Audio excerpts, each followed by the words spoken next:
What's going on, everybody, and welcome back for another episode of Triggered. This is Triggered episode number 164. We're here with Katie Pavlich, our favorite guest here on Triggered. I'm back. And the first time she's here for our video in our new video studio here. Cool. It's nice in here. Yeah, spacious. You know, we got Looks a lot of great Republican stuff back there. A lot of Penley art. And my books is back. My first book is back there. That's true. Yeah. You can't see it, but Fast and Furious, it's down there. Yeah. Still a great book to purchase on Amazon. That's true. It is. All right, so let's talk. The big news today is Pocahontas is out of the race. Mm-hmm. Damn it! And oh yeah, I know you were a huge Elizabeth Warren fan. I was going to vote for her. Now I have no idea who to vote for. Did you vote here on Tuesday? No, I did not vote. No, me either. I don't mess with that bad juju. Yeah, I can't vote for her. Well, they did that to us in 2016, and look how it turned out. Yeah, so. I'm just not interested on Tuesday. Yeah, and Biden. I'll vote in November. Biden walloped here in Virginia. So. Even though Michael Bloomberg had dumped so much money. Oh my God! And staff. Really interesting. Yeah. So now we have a two-man race: senile versus socialism. I like to call it. Yes. Focus on two-man race. Yeah. Although Tulsi Gabbard is still in the race. Technically, yeah, that's true. But I mean. She's just kind of waving back, like crossing names off the list, just hanging out in the background. Yeah. So I think we're getting rapidly to the point here where Biden's going to be the nominee. Do you think that's the case, or how long do you think Sanders is going to try to drag it out? I think he'll drag it out to the very last primary. The bitter end. I mean, yeah, I think the bitter end. I don't think he's going to give up easily. Mm-hmm. That's what revolutionaries do to the end. Given the developments in the last week, Biden should win. It's not over. But also, Biden is not good when he's the front runner and under a lot of scrutiny. Well, yeah, he was kind of, the whole rise here the past week, he was kind of flying under the radar. He has a ton of gaffes all the time. Yeah. And now that the attention's actually on him, I think that's going to come a lot more to the forefront now. And they're fine with brushing the gaffes to the side on the left, but when it comes to a general election, that's... Well, I think it's interesting to look at the motivation level of the Bernie supporters. Mm-hmm. So they seem like they're really enthusiastic, that they go to all these rallies, but that actually hasn't necessarily translated into votes. So I'm wondering if their enthusiasm, especially young votes, will be dampened further by looking at the delegate count and Biden's momentum. Just go like, Bernie's going to lose anyway, so I'm not going to get out. I'm too lazy to go vote. Right. But we'll see. I mean, Michigan is an interesting one with all the union labor there. Bernie surprisingly has been able to lock down a lot of union support despite his, platform of wanting to destroy private health insurance, which these unions really have fought for decades. Mm-hmm. So I think that's a weird kind of coalition that he has going on, but he has it. So we'll see if Biden can go in there and use his blue collar history to try and get those votes. We'll see what happens when this contest moves east, because it's more Biden country and there are closed primaries, and a lot of young Hispanic voters are registered independents, so they can't vote. So that's true. Right. So it's going to be blunted, that Latino outreach that he's been doing. But isn't it in some states, if you're a registered independent, you can go and choose either party? I know in New Jersey that's how it is. Yeah. Of course, New Jersey. Well, yeah.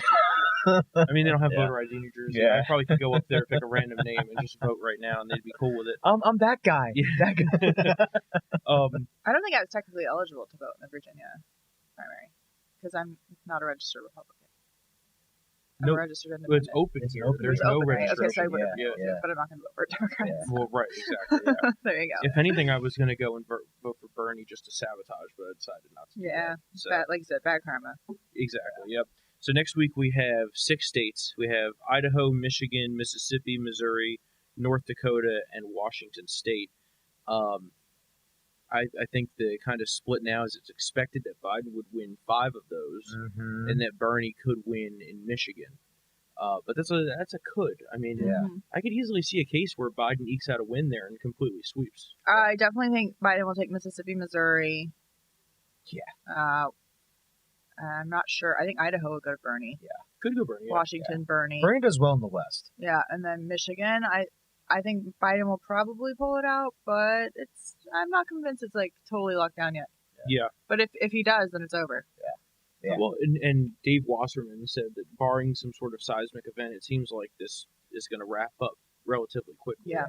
I mean, Bernie may still try to drag this all the way out until, the end of primaries at the beginning of June, I think it is. Yeah. But, for all intents and purposes, could be just done. Even by like mid-April, there's no reason they could drag it out. There's in Michigan and Minnesota, there's like a small slice of Sanders voters that went to Trump, and now they're just Trump voters. And they're not coming back. So and the delegate count right now is about in the mid 500s each. Yeah, and California is still to be determined a little bit. They do that ballot harvesting where it takes forever to count the votes and all that stuff. But the interesting thing is, and I was reading an article about this yesterday, I forget where, but Biden kind of, obviously the whole impeachment thing kind of hurt him, but he really just skated through the entire process here of becoming what I would assume to be the presumptive nominee. But we haven't even really scratched the surface yet on him. No. Because, you have beyond just the Burisma corruption, which they're in an intense investigation now in Ukraine, you have all of this stuff regarding China and Hunter Biden and how they just happened to get, billions of dollars of deals with he had no experience in any of this stuff. So I think that there's a ton of material there for us, and in addition to all the gaffes that he's primed to make. Well, and let's not, Joe Biden has a 30-year-long voting record in the Senate. There's plenty of material for the Trump campaign, which I'm sure they've been, racking up the opposition research files for a really long time. But there's lots of stuff on that. There's, of course, his performance as the vice president, his competence level under Barack Obama, a lot of the calls that he made, saying the president shouldn't have gone after Osama bin Laden, being wrong on foreign policy for as long as he's been in public office, and big questions about, why is it that this is the third time Joe Biden has run for president, and now all of a sudden he's third time's a charm, right? Shouldn't that say something about, is he really someone that you want to be president if he couldn't pull it off before? Well, the most nasty stuff about the whole Ukraine thing is that Biden was the administration's Ukraine point person for policy. So, it's just that makes it even worse, I think, than just the facts of the case itself. Which is why there was a whole conflict of interest, which Democrats don't want to talk about. Of course. But it will be talked about. Oh, it'll be talked about. Yeah, it's going to be. He hasn't neutralized that story. It's only other stories like impeachment and whatnot have kind of suffocated it for a little bit. But it'll come back, like Lazarus. It'll come back. And Senator Ron Johnson says that the report on the Burisma-Biden connections is going to be released at some point. So we also have the whole Durham bar thing going on. That's still going on. And, Biden himself is just primed to say something really stupid. Or he just gets very defensive. So instead of being able to explain why things may have happened, or either by justifying them or saying they were a bad idea, he just gets defensive and he starts yelling at people, and he physically touches people. Like that reporter, he punched him in the chest. That's going to be those things, when it's him alone on the Democratic side, those things will get a lot more attention than they did before. And he's not really like a quick, on your feet kind of thinker. No, right. So when you get into a debate situation, and Trump's not the best debater, but I think him on stage with Biden would just be a bloodbath. Yeah. It'd be interesting. Okay, Joe, come on, get it out, come on. Come on, Joe. Yeah. Sleepy? Are you sleepy today? It's gonna be bad, guys. So it's gonna be a fun election, I think. And when this whole thing started back a couple months ago, I was a little bit concerned about Joe Biden because he had the highest, numbers approval wise, and also in a head-to-head matchup in swing states. But now he doesn't really scare me because I think that as voters get more of a look at him, the independent voters that Trump won in this country are not going to just abandon Trump to go vote for some senile guy that could completely disrupt. You're going to have, I think, an even larger slice of the Bernie vote just either sit out or vote for Trump. In this, the progressive vote is not happy about this. Well, they were stewing already from 4 years ago, and now this is only. The way they coordinated this was. Well, insane. And if you look at the reason why Barack Obama brought Joe Biden in as his VP, it was to court blue-collar white men to vote for the Democratic ticket, and that block of voters is now solidly in the Trump camp. And I don't think that Joe Biden has a strong enough message that's either different enough, or that will make people feel like their life is going to get better, especially when he talks about repealing the Trump tax cuts, which the entire middle class has benefited from. Yeah, he says we're going to raise your taxes, and we're also going to make healthcare affordable but not quality. Yeah. You know, and that's one thing that people have been arguing that, so Joe Biden's the moderate who's winning the Democratic primary. That means we're going to look forward to moderate policies if the socialism aspect of this has gone away. That's so not true. Mm-hmm. If you look at what people voted on, they want single-payer healthcare, they want student debt forgiveness. He had Beto O'Rourke on Super Tuesday saying that he's going to have him handle gun policy. Well, that means gun confiscation. Yep. I mean, this idea that Joe Biden is now going to kind of bring the entire left flank of the Democratic Party back to the center is a joke. It's crazy, yeah. Nancy Pelosi couldn't even handle the left wing of the party. Really think Joe Biden can handle it? No. Mm-hmm. He's going to get rolled completely. Totally agree. I mean, the Dems have gone from having Hillary, who is a terrible candidate, to probably picking someone worse. Yeah. And at least, there's going to be health issues, of course. Like, he's old. Biden is old. And it's very obvious, right? Like, Biden and Trump are not that far apart in age, but from a practical standpoint and in person, like, Trump is much more spry. And he's got a lot more stamina. I think he's out there a lot more often. And he may not put the most coherent thoughts together. And it's like keeping up on the trail. Trump, just the record, just Trump's record. I mean, he has accomplished all four of his major promises. Right. Better trade deals, less red tape, more jobs, and the tax cuts. Also, and we're building the wall. It's in chunks. It may not be the way that we wanted to build it, but it's being built. So, and two Supreme Court justices who are a too. Very big topic of controversy right now. Great segue here. Yeah. Chuck Schumer, crying Chuck, he threatened two sitting SCOTUS justices yesterday, which, I mean, if a Republican did this, it'd be hair on fire, nothing's ever going to be the same, blah, blah, blah. But because a Democrat did it, it kind of gets a little bit of a pass in the media. But he said, quote, and he said this at an abortion rally in front of the Supreme Court, because they're hearing a case on that right now. He said, quote, I want to tell you, Justice Kavanaugh and Justice Gorsuch, you have unleashed a whirlwind and you will pay the price. And, they tried to spin that as he was just talking about the political price to Republican senators. We vote for Supreme Court justice. First of all, Chuck Schumer is being a moron in an election year to say something like this. Like, conservatives turn out on the Supreme Court after what they did to Kavanaugh is an even bigger issue for them, an excuse to get out and vote for President Trump.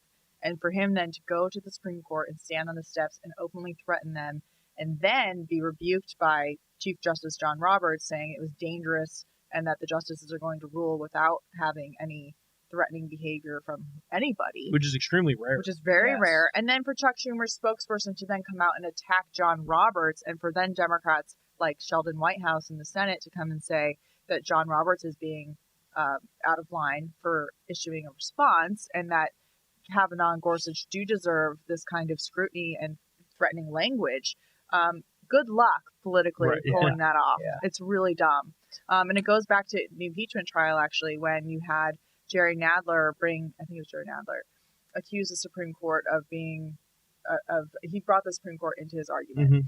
And Lisa Murkowski said that we've already damaged two institutions throughout this process. We are not going to drag the Supreme Court into this political partisan process for political gain. And that's exactly what happened yesterday. And I think that she's probably pretty disgusted. And Elizabeth Warren did that too in one of her speeches on the floor, right? With the Chief Justice and having him. Right. Yeah. Yeah. So. She handed him a question. That's what it was. Elizabeth Warren handed Chief John Roberts a question which he had to read about whether he has any integrity left in his position if he doesn't rule the right way on impeachment or whatever. And that's what set Lisa Murkowski off to vote against impeachment. To save our institutions, we must destroy them. Yeah. Well, that's what they do, right? They talk about how Trump wants to, you know, basically dry up their gravy train here in D.C., which is their, institution, air quote. But it's really the Democrats and left in this country that want to destroy what America has been and will be in the future. Yeah. They just wanted to take it in a completely different direction. You noticed the other night during their Super Tuesday speeches, not one Democrat candidate ended their speech with "God bless America." No. They said "God bless you" or "God bless whatever," but they wouldn't say "God bless America." I'm like, it's not that difficult. No. But they won't say it. Yep, I know. So, crazy. But yeah, it was a stupid political move, but it's also just really inappropriate. And the case that he was of course speaking to a pro-abortion crowd over a case in Louisiana. There's a law there that requires abortion providers have access and admitting privileges to local hospitals just in case there's a medical emergency. That law is sponsored by an African-American Democratic woman in Louisiana. And so that's who Chuck Schumer is threatening Supreme Court justices over. Yeah, right. I mean, it's just ridiculous. And it's all because they just want abortion clinics to have the same medical standards as other medical facilities. Which is pro-woman, by the way. Right. Yeah. Right. So anyway. It's crazy. I know. It basically at this point now with the left, if you're not for total, uncontrolled, unfettered abortion, and in many cases, even after birth, here in Virginia, the governor, as much as they love, they love to say that didn't happen, but it did happen, and it's on video. Well, and it's worse because with this Louisiana law, they're now arguing that you should be able to perform abortions without standards, sanitary medical standards that have emergency care for women should there be a problem. Right. So it's just like, okay. And they're doing beyond.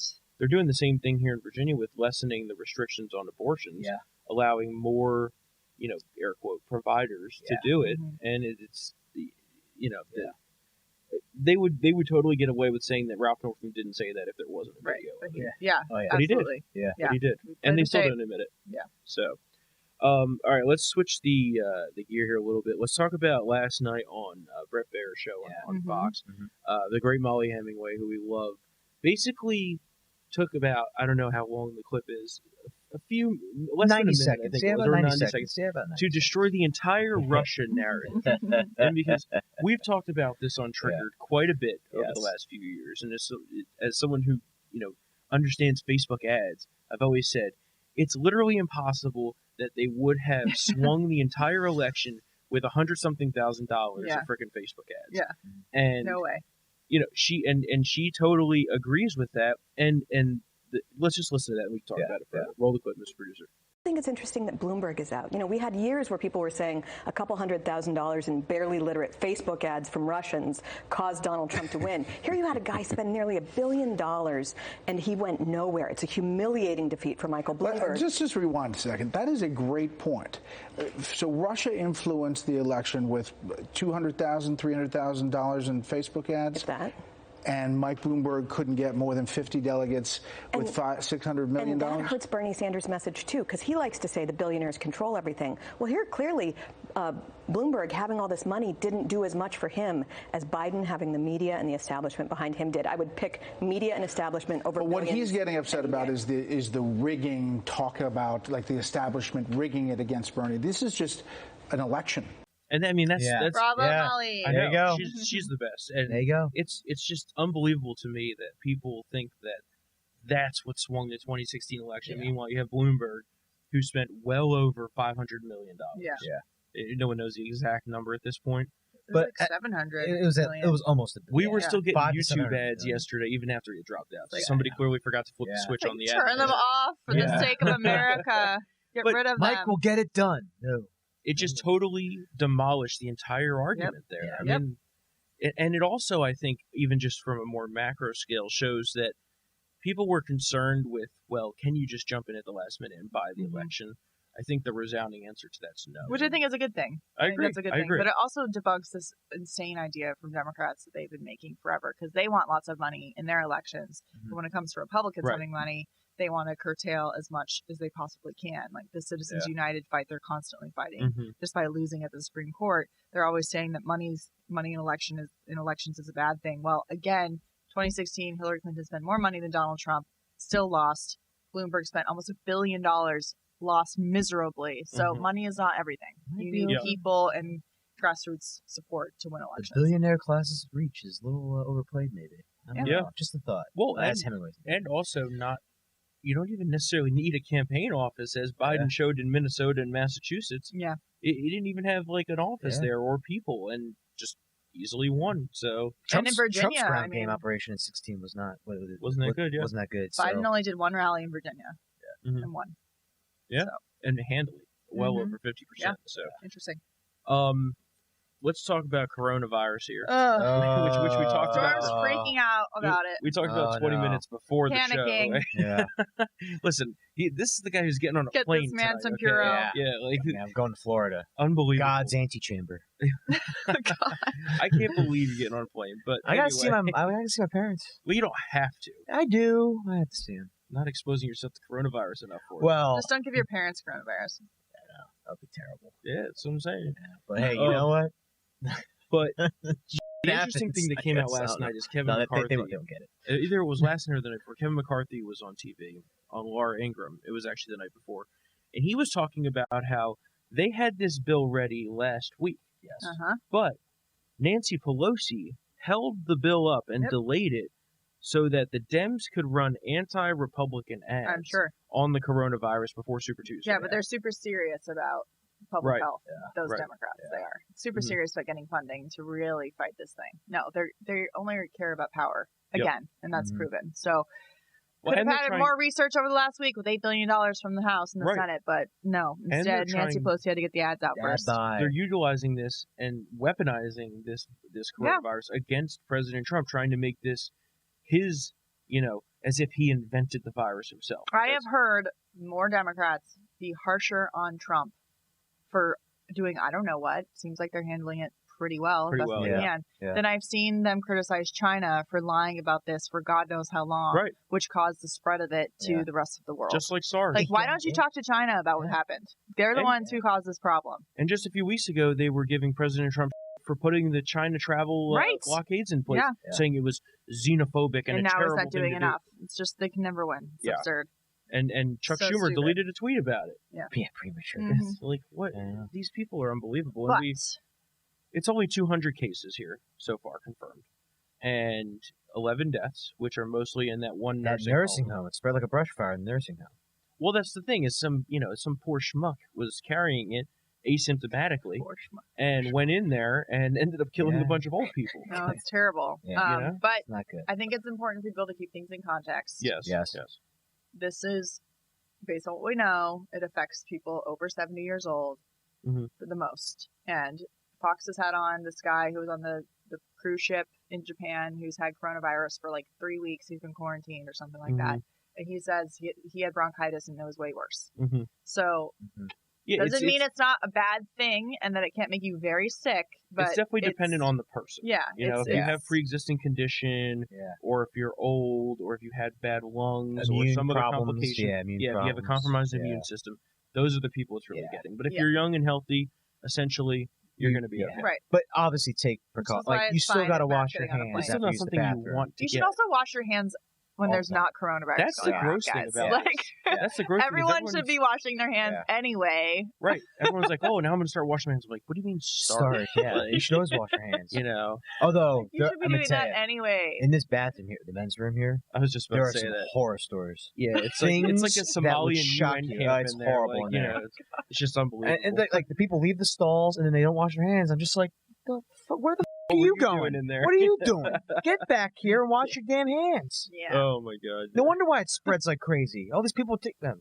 Well, yeah, and then you also have stories of like people who clearly should have known that they might have been exposed and going in. Did you see what happened up in Dartmouth? No. Some guy was told to self-quarantine, to self-isolate, but yet still went to an event with hundreds of college students. Oh, wow. Oh my God. That is the most irresponsible thing I've ever heard. What an idiot. Cool, if doctors tell you to self-isolate, then stay the home. It's just please. That's not very nice. And a lot of these cases have been people that did travel and should know that they were potentially at risk for having been exposed. Yeah. No, it's not a good thing. Yeah. But keep it in context. Keep it in context. The seasonal flu, many millions more cases and tens of thousands more deaths. So. It is deadlier than the seasonal flu, though. The WHO put the death rate out. But the pool, though, those who could die is smaller. Small. Yeah. It's like the opposite of typical. H1N1, I mean, if you're which old, was bad for kids. Right. This one is worse for old people. Right. So. Yeah. But keep hand sanitizer. Exactly. But just the thing that use common sense, guys. Is CNN was of course, had the stock market ticker up there. Yeah. Because it was down 900 2 days ago. I know. Yesterday, it's up 1,100. No ticker. Yep, no Today, ticker. it's down 600. Ticker. My favorite question yesterday at the press briefing was about the hand sanitizer thing. They're like, well, what about people who can't find hand sanitizer? And the guy's like, wash your hands. Soap and water are better. Better. And you can get it.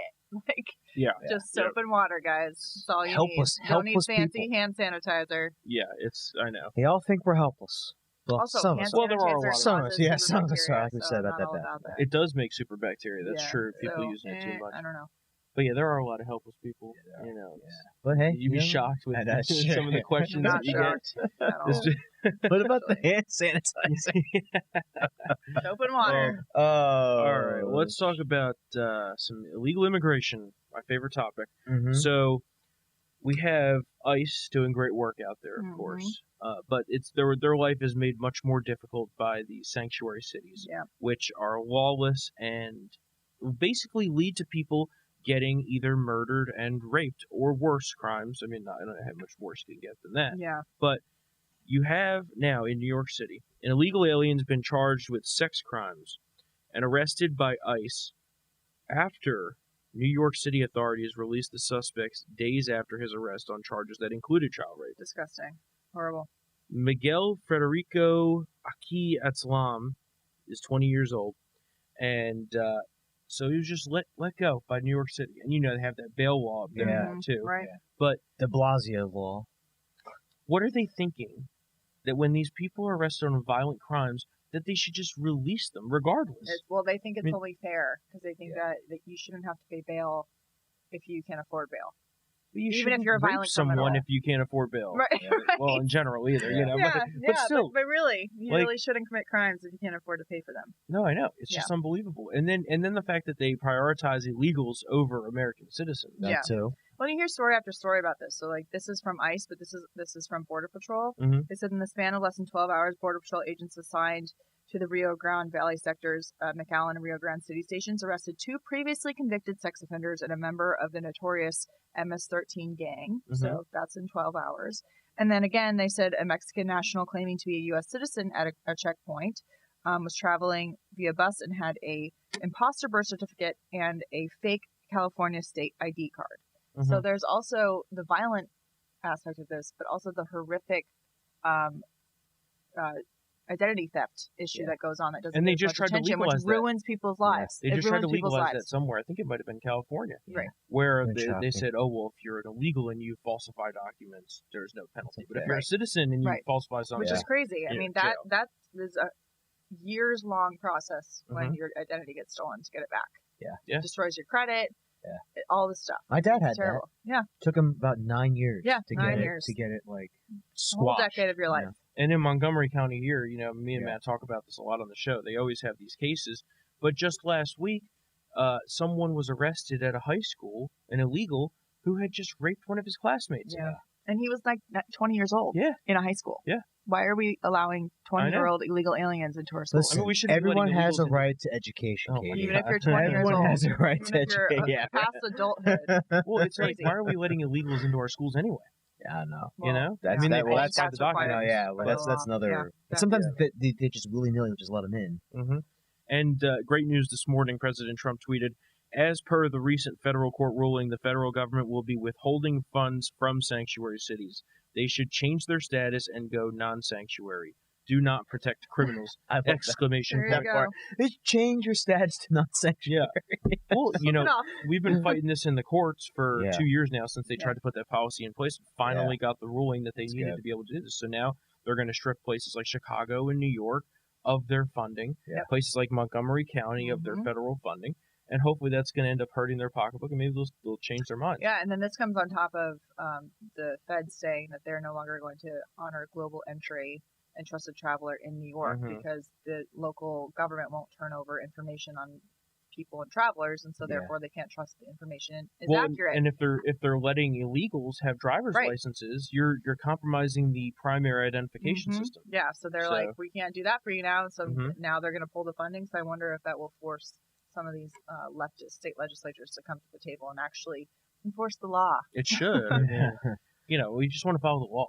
That's like the biggest thing. And protect Americans from bad actors who don't belong here. So let's talk about some international stuff real quick. We have the Israeli elections. The third election here we go. just happened. Going to a fourth one now. And yeah, we thought we had it, but not so much. 58 seats on the right bloc, the Netanyahu coalition, which is 3 seats short of the majority. So it's basically what happened last time. Yeah, carbon copy. Yeah, we all knew. So now we're going to carbon copy of what happened the time before. And the time before. So all of the Israeli media was reporting that Netanyahu had locked it down at 61 votes, and then like 2 days later they're like, maybe not. Mm-hmm. Yeah, here we are. Those the Israeli exit polls aren't all that accurate, are they? No. I mean, this is like 4 times in a row that these exit polls have been like absolutely just off, like by like several hundred miles off. Netanyahu's in charge. Yeah, so, but it's just crazy. So we're gonna go. And former government. Can't former government go to the... Well, and as they progress, the Arab coalition has actually gained seats in the Knesset. Not good. So it's like, well, there you go. Yep, I know. Yeah, so they may be having another election in August, and these elections cost $1 billion, which is a lot of money in Israel. In Israel, yeah.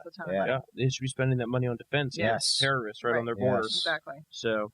also, you recently had an opportunity to go on a trip with Secretary Pompeo. Why don't you tell us a little bit about it? Yeah, so I did a 9/10 day reporting trip with Secretary of State Mike Pompeo. We started in Munich for the Munich Security Conference that they hold every year, and that's where Democratic senators were secretly meeting with the Iranians to have private conversations that go around Secretary of State Pompeo and the Trump administration, which is absurd and crazy.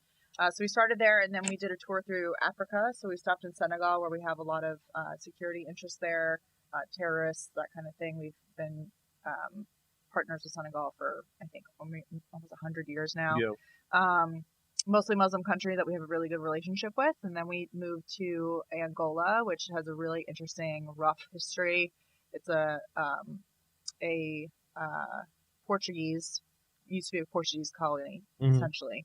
But they also, the Cubans were there during the Cold War. The Russians were there during the Cold War. They have a ton of oil and natural resources, but they're a very corrupt country. So they're trying to change their practices to allow more American investment to come into the country. We'll see if that actually happens. Right. Didn't get the best vibe there. And then we moved over to Ethiopia, where there was a lot of Chinese presence. So throughout Africa, America's trying to kind of balance out how the African countries view Chinese investment, which is not investment, it's debt. Right. It's loyalty, it's political debt. Chinese come in, they build all these projects, which are garbage, by the way. They fall apart within 10 years. But then the country is indebted to the Chinese, whether it's through like information sharing or money or whatever. So it was interesting to see like the Chinese aid signs everywhere. Yeah. So it was really, Pompeo talked about like the differences and just how our countries operate. Like America comes in a clean way and wants to have pure business relationships, whereas China comes in as a communist government and wants control over the government, wants control over resources, has no respect for the environment. Quid pro quo. Yeah, exactly. Yep. So that was really interesting. But then we moved on to Saudi Arabia and Oman. And Great of course, country. Saudi Arabia has been in the middle of this ongoing fight with Iran, obviously, and they had their oil field attacked in September, and we were supposed to go visit that oil field, but the weather was bad, so we couldn't get out there. But we did go visit Prince Sultan Air Base, where U.S. troops are newly stationed. So that was really cool to go see what they're doing there and talk to some of them and look at their missile defense system, which is now there and pointed in the right direction. Right. The Patriot missile defense system. So that was interesting. And also in Saudi Arabia, Prince Mohammed bin Salman is implementing a lot of new reforms. Oh, yeah. So seeing kind of the differences. I've never been there before, but what I've heard and knew about Saudi Arabia and some of the things that have changed there, like women and men socializing together, women walking down the street together just as women or by themselves, women covering themselves, women not covering themselves. So there is a lot of change going on the ground there in modernization, and they're very much pro-America, and the Middle East has changed significantly in like the past 10 years, really. So it was interesting to go and like see that shift from the Saudi side. Yeah. It's much less of like a strict Islamic. Yeah, and people feel better about being able to like walk around and like really live a life rather than feeling like they're in this tyrannical locked down society. I mean, don't get me wrong, it's a long way to go. Yeah. But there are things that are being changed there, and they're sharing intelligence with the Israelis now. That would have never been a thing 10 years ago. Oh yeah. It's the same for the United Arab Emirates. Like, the Middle East is a completely different place. So yeah. So it was a great trip. Got a lot of really good reporting and photos for our VIP members. You can see a lot of the photos exclusively there. So it was awesome. Exhausting, but good. So, and I just really respect the State Department press team because they get us where we need to go right on time, and they don't have to do any of that. So. And you didn't get malaria, so they got that going for you. I didn't get malaria. I did get a cold, but I didn't get malaria. At least I don't think anyway. The best was before you were going to leave and you got the malaria pills, and they were like, take these because if you get malaria, you'll be sick for 2 weeks and then you'll die. Yeah, right. I had to get a yellow fever shot, and the travel agency doctor was like, "Did they talk to you about malaria pills?" I was like, "Oh, I don't know. Do I need that?" And she's like, "Well, I mean, if you get malaria, you'll just be laying in a bed for 2 weeks, and then you'll probably die." Yeah, just so nonchalant. I was like, "Okay, I'll take the pills." Yeah, give me the pills. But depending on the kind they give you, they can give you hallucinations and bad dreams. It was fine for me. I only had one night of weird dreams, but yeah, so I survived. Cool. Yeah, that's an awesome trip. Yeah, it was great. Learned a lot, and it's interesting to see everything that we're doing. Over there. And Pompeo's top notch. I'm so glad that the Secretary is still there. Yep. So. And not running for Kansas Senate. He was going to leave. No, it's good that he's staying. Though he would win that seat handily. Well, duh. I mean, it's Kansas, but. Not Kansas is weird. You find Kathleen Sebelius won twice there. Yeah, but that's true. Yeah. If you have a Democrat who's able to split the conservative base in that state, but that's when Republicans put up a weak candidate, someone like Pompeo. And also Brownback kind of. Yeah. Especially in the presidential year. But I'm just saying, in general, Kansas is winnable. But Pompeo, for us, I think it's more important on this. Doing the country, the service internationally. Yeah. He's a great representation of not just the Trump administration, but America and what we stand for. Right. And his counterparts greatly respect him. Yeah. So. Right. Yeah. So, flying into Saudi Arabia on a plane with the Secretary of State after Soleimani was like, well. Yeah, we'll see. I think we'll be fine. We'll see how things go. Yeah, I hope we're being escorted here because this is a little weird, but it was fine. Well, cool. Yeah. Well, any closing thoughts, anyone? No? All good? We covered a lot of there we stuff. go. Yeah. 2-man All right, race. well, follow us on Twitter at TriggerTHM. Thank you, of course, to Katie for joining us. The best. Yeah. And we'll be back here on Tuesday for another episode of Triggered. Maybe. Unless Corona Big primaries gets mad. Unless Corona gets me. Corona might get mad. Then it's just Storm Hour, which would be a great hour. Yeah, it could be a tremendous top-notch Everyone's hour. going to be Storm and Mr. Producer, and maybe bring in JG in here. Yeah, we got Mikey a lot of work to do today. Unless they tell nobody to come into the office because they don't want to spread anything around. It's possible, who knows. But thanks a lot for tuning in. We'll catch you guys.